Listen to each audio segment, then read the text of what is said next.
Donc, si je fais ça, j'aime ma patrie. Donc, je ne souhaiterais pas qu'il y ait de la violence, qu'il y ait du grabuge. Vous allez me dire, moi, je souhaite qu'il y ait de l'amour, de la paix et de la prospérité dans ma patrie, d'Algérie. L'Algérie. Je suis citoyen canadien, mais je suis citoyen algérien aussi. Moi, je suis algérien. Vous allez me dire, bah, qui commence à nous parler d'amour, de paix, de prospérité. Oui, je vous parle, c'est pas la langue de bois. Vous croyez que c'est la langue de bois? Non. Je vous lis, c'est un livre de macroéconomie, utilisé au Canada. Je vous lis. Par exemple, le vrai amour ne s'achète pas. Les économistes se réfèrent à la valeur d'usage en parlant de la valeur d'utilité. Donc, c'est pas la langue de bois. Deuxième, j'ai travaillé un petit peu sur Tamasir. Voici le livre, le GNH Index. GNH Index, ça veut dire the Gross National Happiness, l'indice du bonheur. L'indice national du bonheur. Lucide Avoine, économie du bonheur.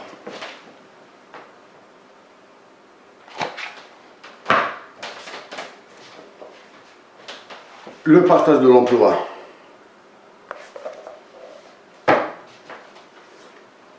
Erwin Laszlo, Village global.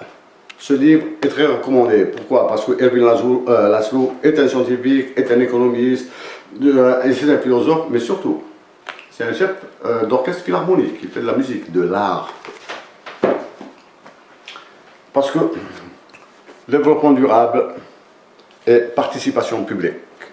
Ça, indiquez-moi une personne, diga certaine, et je vais leur offrir ce livre que j'ai lu. Donc, dans le temps de préparer ma machine, parce que j'ai des documents à présenter, voici, je vais attaquer avec vous la trappe de liquidité financière. Je vais attaquer, donc, mais je dois préparer un petit truc, là, des documents sur mon ordinateur qui est en train de travailler. Donc, je vais parler de la trappe de liquidité financière, on va essayer de répondre à ça. Nous sommes en train de nous préparer à gérer les émeutes, hein, c'est la violence. Hein. Et je pense que seuls les imbéciles, les crétins et les idiots iront vers la violence dans la situation actuelle de l'Algérie. Bon, laissez faire. Laissez faire, laissez l'information se révéler. Ministre des Finances. Ministre des Finances, bonjour Monsieur le Ministre des Finances. J'ai l'impression qu'on va s'entendre très très bien ensemble.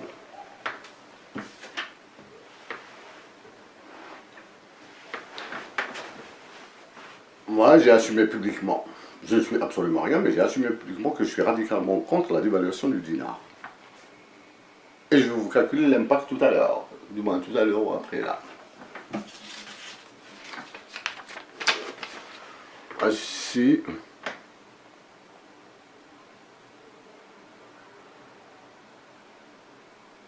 Voici l'équation de l'impact.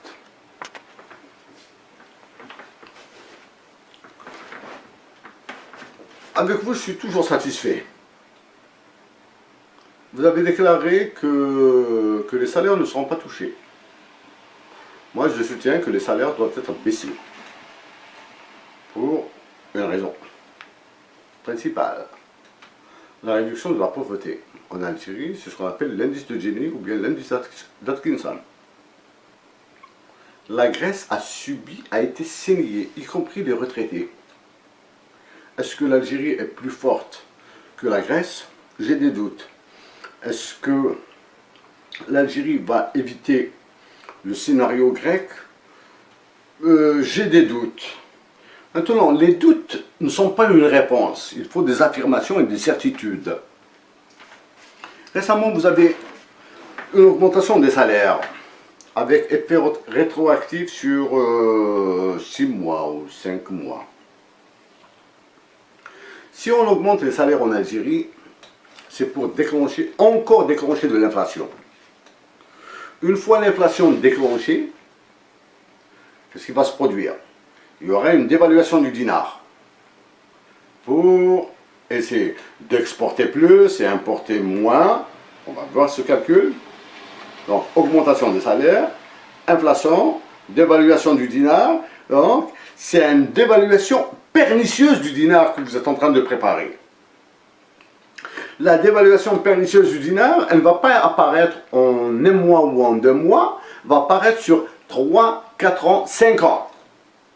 Parce que les délais de transmission de politique monétaire varient entre 1 année et demie et 2 ans, dans les cas des pays avancés. Dans les cas des pays comme l'Algérie, aucune idée. Donc il y a un processus de dévaluation du dinar algérien qui est très pernicieux à travers ces augmentations des salaires. Vous allez me dire pourquoi vous défendez la baisse des salaires. Je vais donner le premier argument, c'est celui de la réduction des inégalités. Le deuxième argument, c'est pour comprendre si l'inflation qui est en Algérie est due à la rareté du produit ou à l'excès d'émissions monétaires. Rares les économistes au monde qui vont vous dire que cette inflation est déclenchée par la rareté du produit ou l'expansion monétaire. Même si on établit des corrélations, les causalités sont très ténues. Donc voilà, moi j'ai fourni les arguments.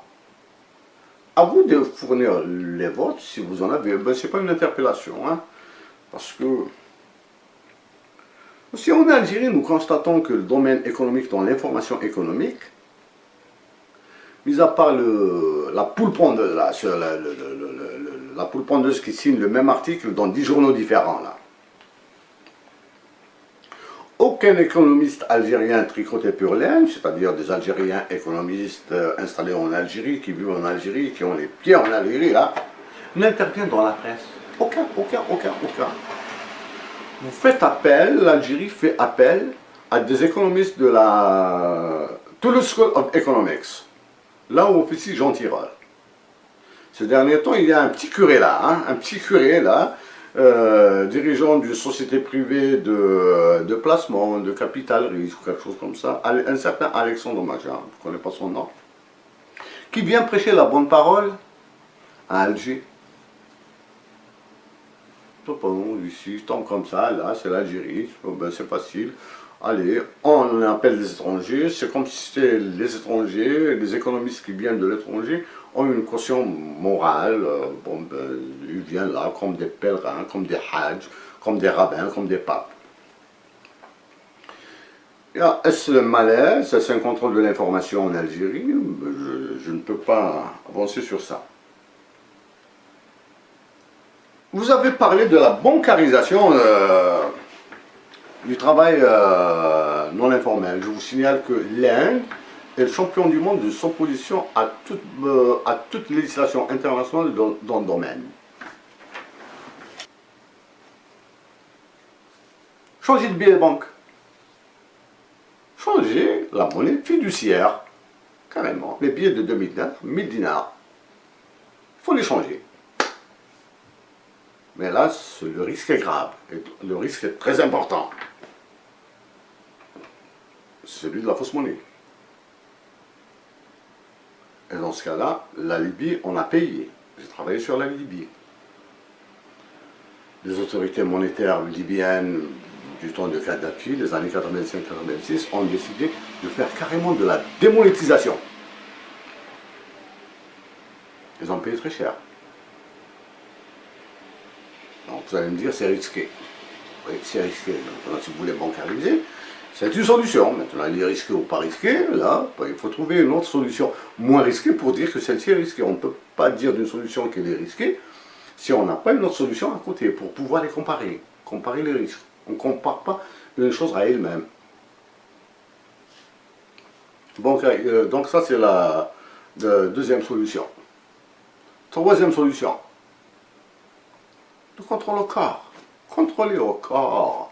Le programme d'ajustement structurel, tel que développé par John Williamson, s'accommode beaucoup plus avec des régimes autoritaires, authoritarian regimes, Donc, d'un point de vue politique, la Banque mondiale se trouve en contradiction dans l'application de ses politiques d'ajustement en Algérie. Économique. Ben, au lieu d'utiliser de nouvelles économies, de nouveaux paradigmes économiques, la Banque mondiale nous préconise le retour à la promotion des exportations. Alors que l'Algérie vit un dualisme économique. Si ce n'est pas un dualisme économique, c'est le retour du cercle vicieux de la pauvreté tel que développé par Maersk. Ça, c'est pour l'économique. Sociologique. On dit que la mémoire, le comportement sociologique en Algérie diffère de ceux des pays avancés, l'Amérique du Nord ou bien l'Europe de l'Ouest. Donc, appliquer les modèles économiques qui ont été conçus en Amérique du Nord ou bien par l'OCDE, par le FMI et la Banque mondiale, ne correspondent pas à la morphologie sociologique de l'Algérie. Je vais être assez mesuré dans ce que je vais vous dire après, parce que je vais mettre en avant les personnes et les personnalités algériennes que je respecte beaucoup. Donc elles ne doivent pas entendre des mots mal placés, un peu dérangeants. Donc je mettrai d'abord Hussein Ahmed en tant que leader politique, en tant qu'homme historique. Non, il n'aime pas ça. En tant que représentant de l'Algérie au sein à l'Organisation des Nations Unies. Le premier représentant de l'Algérie à l'ONU. Je mettrai l'un de ses conseillers, le Dahman, celui que tout le monde appelle Dr Abdahman Aïsset. Donc sa mémoire m'est très chère. C'est mon frère de lait. Donc je ne dois pas l'offusquer. Deux autres personnes que peut-être peu de personnes connaissent en Algérie, elles sont plus de ce monde. Boudoura Ali Bey et une femme, Orna Beygasmi. Et tous mes amis, en particulier ceux avec qui j'ai échangé ce matin vendredi à Montréal, que M. Emmanuel Nobissier, vous,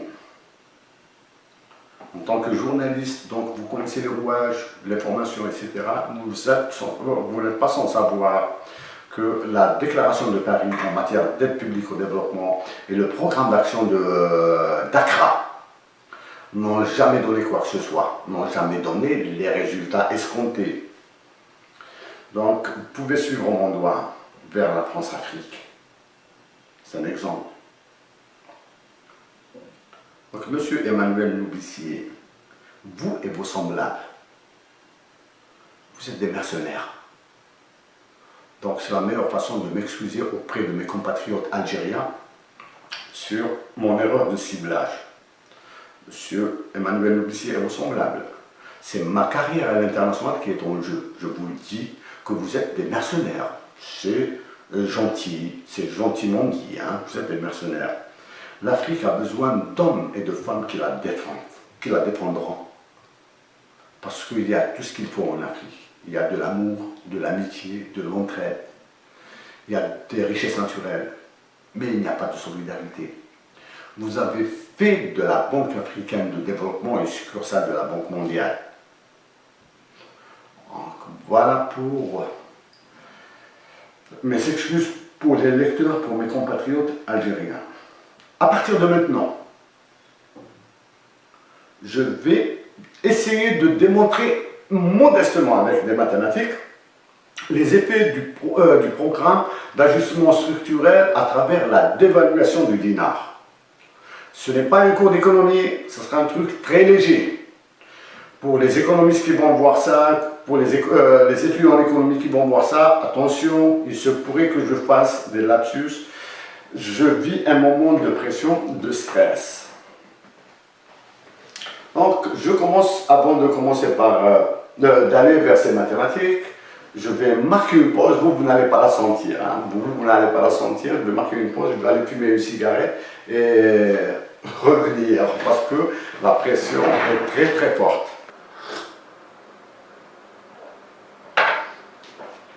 L'autre question, les investissements.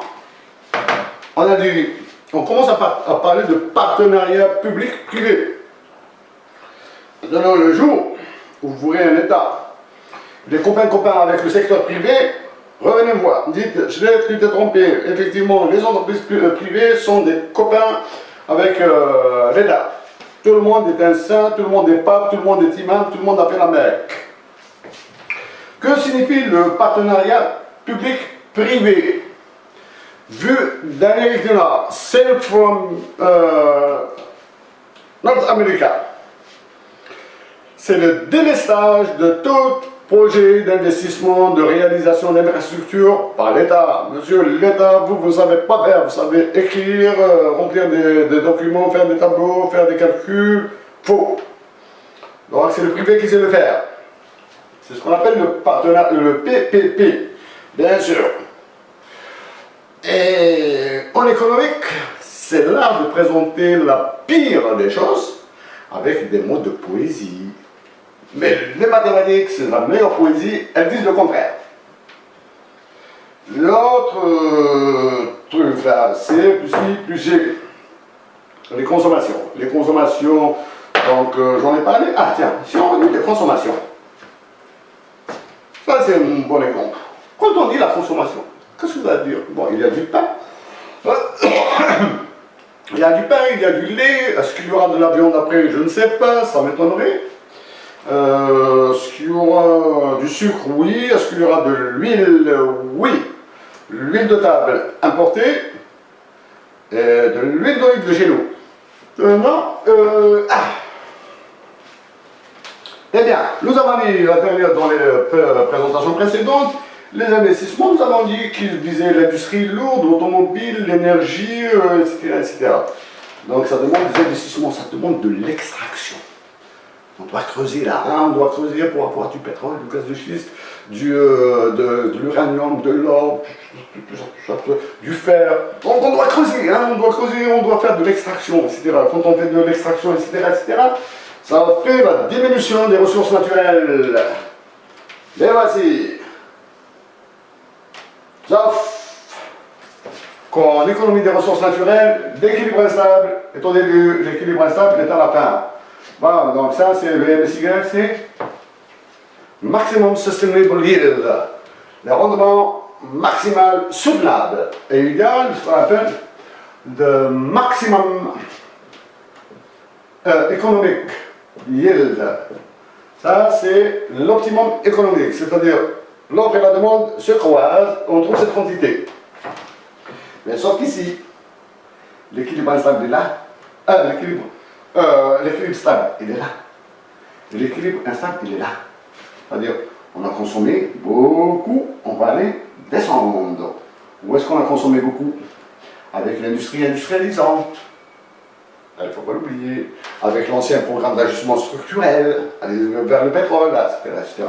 Donc, avec le programme d'ajustement structurel, qu'est-ce qui va se produire? On va faire encore ça. Waouh! Et qu'est-ce qui va se passer avec l'équilibre instable? Il va se rapprocher. L'équilibre instable sera là maintenant. Quelque part ici. Ah, donc ça c'est la nature. Donc pour les consommations, plus l'investissement, plus les dépenses du gouvernement, nous en avons parlé. Donc tout ça, quand on fait agir sur la famille, sur les ressources naturelles, avec un salaire minimum, j'ai dit 2 mots, nous allons voir les populations. Nous avons ici la population, nous avons ici le taux d'accroissement naturel, nous avons ici la natalité, la courbe de natalité, nous avons ici la courbe de mortalité. Donc si nous considérons que les conditions de vie vont s'améliorer, donc la natalité va rester stable, la mortalité va encore diminuer, donc l'équilibre instable sera encore plus loin. Il sera quelque part ici. Mais maintenant, si nous considérons que les conditions de vie en Algérie vont se détériorer, qu'est-ce qui va se passer? La natalité va rester la même, bien diminuer un petit peu, Alors que d'après cette théorie, elle va augmenter la natalité, mais la mortalité va augmenter plus rapidement. Parce que les conditions de santé vont se détériorer, c'est la loi sur la santé, là. Hein. ABS, organisme à but lucratif et organisme sans but lucratif et la rationalisation de la dépense dans le domaine de la santé. Hein. Et notre pays, voilà les effets d'évaluation. Maintenant ici j'ai mis étoile, rendre cette équation plus belle. Elle doit être plus belle. Elle doit être très charmante là. Hein. Il faut la maquiller un petit peu. D'autant plus que je sais quel couple va se former bientôt là, hein. Bientôt. Du fond du cœur, dit de Montréal, du fond du cœur là, hein. Vraiment. Soyez heureux, tous les deux. Soyez en paix et pour l'éternité. Donc du fond du cœur là, soyez heureux, amusez-vous bien, tabra. Ensuite, ce sera autour du gouverneur, d'une discussion avec le gouverneur de la Banque d'Algérie, avec Blanchard.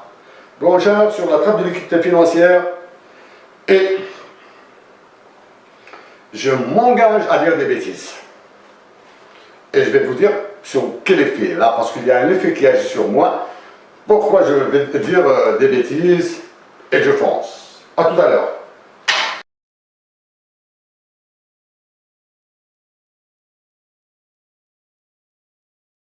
Gouverneur de la Banque d'Algérie. Il n'est pas... Balle 1 n'a jamais fonctionné.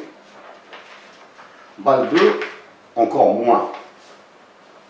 Balle 1 porte, j'ai pris des notes là pour éviter de recracher ce qu'il y a sur ma machine, dans les cours que j'ai pris en supranationalité, en relations économiques internationales. Vous avez par exemple l'indice de Cook, la règle de la Northern Rock, transformation excessive, c'est-à-dire on transforme des actifs en produits toxiques, c'est-à-dire la titrisation. Je vous signale que les accords de Bâle 3 ont été discutés en 2010. Ils ne rentreront en vigueur qu'en 2018-2019. Les accords de Bâle 3 sont l'œuvre de Larosière, l'ancien gouverneur de la Banque de France. Il porte sur le Capital Requirements Directive, CRD. C'est l'adéquation des fonds propres, levier financier de leveraging. Bon, il peine sur le tier 1, tier 1, tier 2, tier 3. Donc, dire que mettre en conformité toutes les banques au standard de Bâle 3, je pense que c'est un peu osé pour l'Algérie là. Croyez-vous que les banques systémiques du type Citigroup, HSBC, Goldman Sachs vont accepter de mettre 10% de leurs capitaux comme réserve obligatoire? Comment est-ce qu'ils vont faire le sweeping account? C'est ce qu'on appelle le raclage des fonds de tiroir, c'est-à-dire pour les spéculations boursières de nuit. L'Algérie doit savoir raison garder, de ne pas aller dans des considérations extra loin. J'affirme, avant d'aller sur la trappe de l'équité financière, j'ai deux ou trois choses à dire là. J'affirme sans démonstration que l'Algérie est dans une trappe de liquidité financière. J'ai affirmé par le passé que l'Algérie connaît une spirale inflationniste. Le mois de carême Ramadan passé, agréablement surpris, bien sûr qu'il n'y a pas eu une augmentation des prix. Je me demandais d'où est-ce qu'elle vient cette inflation, pourquoi je dis que spirale inflationniste, je le dis bien sûr avant le mois de Ramadan. Est-ce l'inflation calculée par l'ONS? C'est pas possible, l'inflation calculée par l'ONS est au mieux régional, si ce n'est pas local, parce que concerne Alger et Indila. La nomenclature de l'ONS n'est pas conforme à la COI-COP, the Classification of on Individual Consumption According to Purpose. C'est la classification des consommations individuelles par fonction. N'est pas conforme. Déflateur du PIB, Banque centrale, ça fait des doutes. Il fallait se documenter. Bon, voici, pour maintenir que l'Algérie est dans une spirale inflationniste, voici le taux de l'inflation. C'est la croissance monétaire qui excède la croissance du PIB. Il fallait la trouver, il fallait se documenter. Ici au Canada, on arrive, on fouille, on trouve. Donc, delta P sur P égale delta M sur M moins delta Y sur Y. Il est temps que la Banque d'Algérie rende public certains calculs, certaines équations à travers le site internet. J'ai fait un papier en tant que journaliste sur le web régalien, l'espace, les IT, les sites internet, voilà, dans l'espace régalien, dans la sphère régalienne en Algérie, du temps où j'étais journaliste. Le site internet de la Banque d'Algérie est inexploitable. Allez sur BAL3, monsieur, je pense qu'on doit avoir être un peu plus modeste. Maintenant, si vous avez annoncé BAL3, ça veut dire que c'est l'ouverture des marchés financiers en Algérie que vous prévoyez. Parce que l'Algérie est sous pression du FMI, de la Banque mondiale et de l'OCDE. Ça, il faut le dire. Que voilà, on va aller vers l'ouverture du marché financier en Algérie pour permettre la circulation des capitaux. Si on reste dans le régime de taux fixe, George Soros pourrait nous faire la fête là. C'est aller vers la convertibilité totale. Je préfère ne pas en parler de la convertibilité partielle ou totale du ZINA. Donc là, dans 3-4 minutes, le temps de fumer une cigarette, je vais venir sur la trappe de liquidité financière et ça sera de l'intime. Ce sera de l'intime qui va sortir. J'ai le track, c'est la première fois que je vais aborder publiquement ce sujet. Je l'ai abordé à l'université, mais dans 4-5 minutes, le temps de fumer une clope, et je reviens sur ça. Je reviendrai sur ça.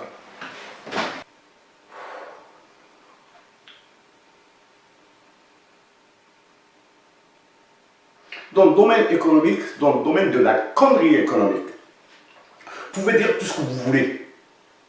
Si ce que vous avez dit maintenant ne s'avère pas vrai, ne se réalise pas empiriquement, peut-être qu'il va se réaliser dans un siècle, dans 50 ans, dans un siècle, dans 150 ans.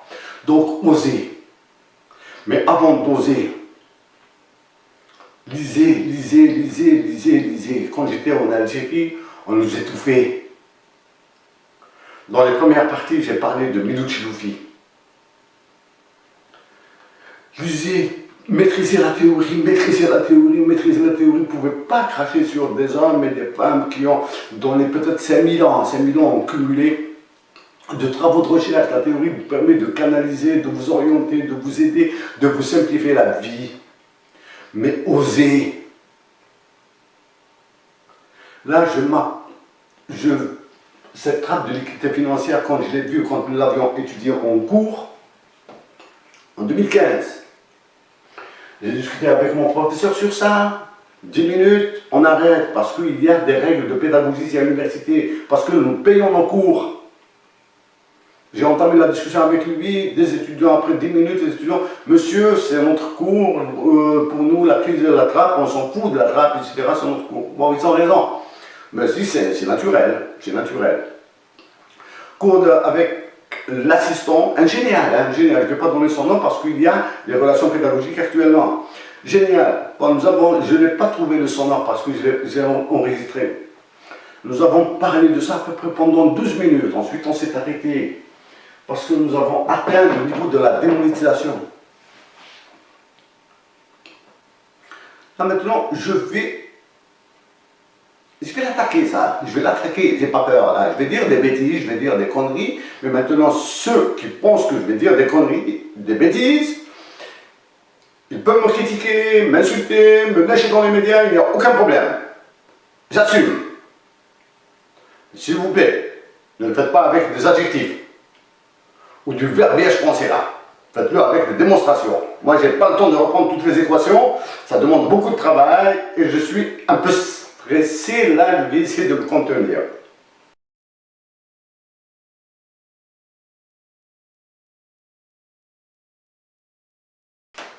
On peut prendre les billets de 2000 dinars, monsieur, on les démonétise. Ils ne valent plus rien. Donc, c'est tout le monde qui va revenir vers la banque, tenez les billets de 2000 dinars, etc. etc. Oh.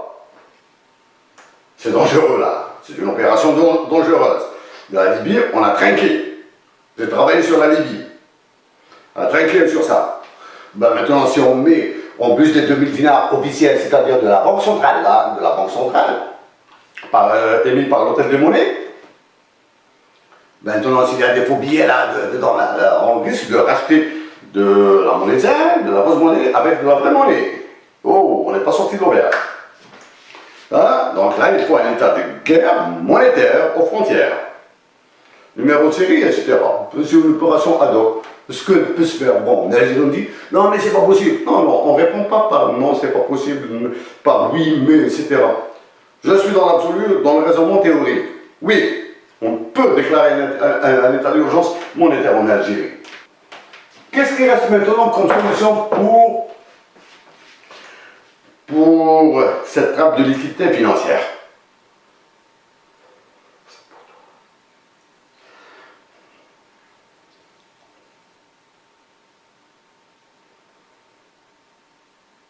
Un acte volontariste. Les gens disent, voilà, c'est de l'argent, ben, il ne m'appartient pas, c'est de la fausse monnaie, ben, je m'excuse. Bon, maintenant qu'on le condamne ou qu'on ne le condamne pas, bien. Il n'y a pas de réponse économique. La réponse est à chercher ailleurs. Il faut la chercher dans le cœur des Algériens.